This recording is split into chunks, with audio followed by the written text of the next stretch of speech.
where in Tamil Nadu, M.K. Stalin, the chief minister himself, is apparently trailing. His son Udayanidhi Stalin is also trailing at this moment. Shreya, this is something that no one expected. You know, a lot of people say that, listen, this was an election that probably people expected would go a certain direction, but no one expected that a film superstar could potentially be the next chief minister in Tamil Nadu.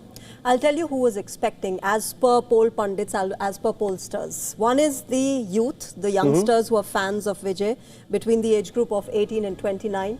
The other was a lot of women, younger women were vying for Vijay. And this is all as per pollsters who went to the ground and surveyed people.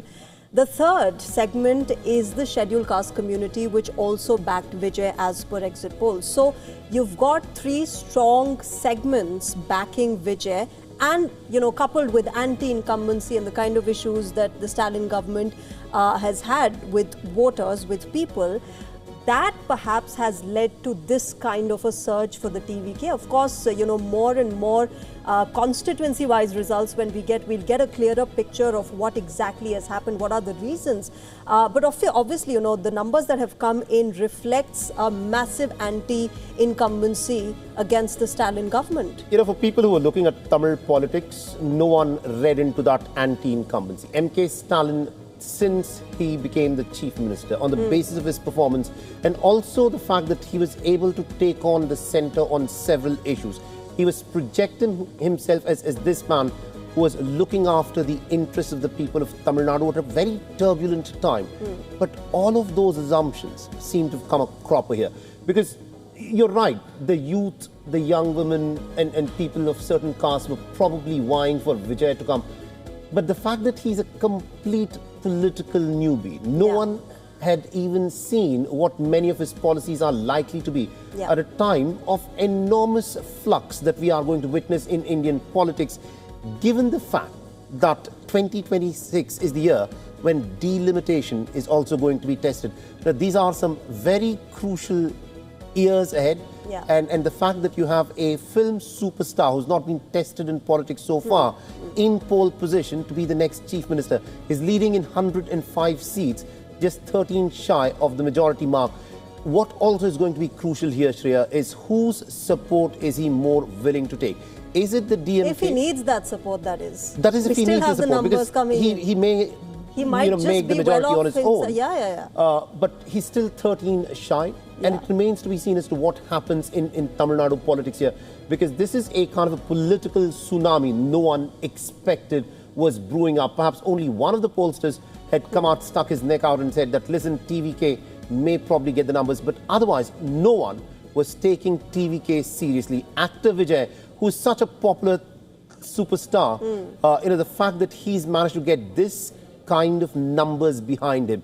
Because the thing with superstars is, people will go and watch them in theatres, but are you going to trust your film stars to look after your bread and butter issues? In Tamil Nadu, it appears that they definitely want to trust him on this front. So, Saleh, help me understand this. You know, you're also from a southern state, and linguistic politics is at the center stage of Dravidian politics. But if you see TVK rallies, if you see Vijay speaking, he spoke about change, he spoke about welfare, he spoke about how he's going to, you know, change lives of people of Tamil Nadu. He never really brought in the core linguistic politics that perhaps DMK and AIADMK have been talking about. What does that reflect? Without talking about that, if he's getting these kind of seats, does it mean that the voter on ground is not really, you know, buying into that entire linguistic politics? I'll tell you what, I mean, when Vijay went and made his speeches in Tamil Nadu, he was talking to Tamil people in Tamil. When you have these North Indian leaders go and talk to people in Tamil Nadu, they're talking to them in Hindi with the use of a translator. And sure, but he never really talked about... Many times, a lot of the messaging gets lost in translation. Secondly, for a Tamil audience to be listening to an orator in Hindi, it immediately puts them on guard, where they start wondering, is this person who does not even speak a language, will he look after our interests? Now, the point that you're making is right. He did not bring up the issue of language, but there is a expectation that is, you know, below the skin. The fact that he is a Tamil leader would probably make the Tamil people feel that he is not going to compromise on a very core issue that has been electric in Tamil politics. So that's for the a last given, many you're decades. saying? That's it's a given. It's he an does not even assumption. need to address it. Oh, okay. So, and you know, I think one of the most interesting things in these elections also, Saleh, is how the regional pride has come to the fore. Not just in Tamil Nadu. You look at West Bengal, you look at, you know, other states, Assam, again, Aham Asmita, the Assam pride, that was at the central focus. West Bengal, again, you've got, you know, the regional pride coming in. Tamil Nadu, again, this linguistic pride that is there, this linguistic differentiation that is made, that is at the center of politics. So that is also something interesting, you know, going from issues to pride dominating these elections. You know, regional pride is an issue that we often overlook, but it is an undercurrent which is really, really strong. At this moment on our screens, we've got these images, we're told, from the TVK party, the party of Vijay, where the supporters of Vijay are out on the grounds and they are celebrating at this moment. They're having their payasam, and this is a big moment in Tamil politics. No one expected that MK Stalin, after what he thought was a stellar performance as the chief minister, will be trailing his son, Udayanithi Stalin, who made some pretty interesting remarks in taking on the centre. He also is trailing. Edappadi Palanisamy, the man who's leading AIADMK, a lot of people had written off the AIADMK, saying that since the demise of J. Jayalalitha, the AIADMK is a party that is now out in the cold. Paneerselvam, another of the proteges of J. Jayalalitha, he left the party. Remember, he's a former chief minister from the AIADMK, and he joined the DMK earlier in the month of February. But Edappadi Palanisamy has scripted an interesting comeback. He is in the second position at this moment. And Shreya, what is happening is quite interesting. When you mentioned that there is a regional pride that is asserted, this is something that is expected. In Assam, Himanta Biswa Sarma has been in power for the last 10 years. The Congress had an opportunity. There was a glimmer that the Congress could have in fact exploited.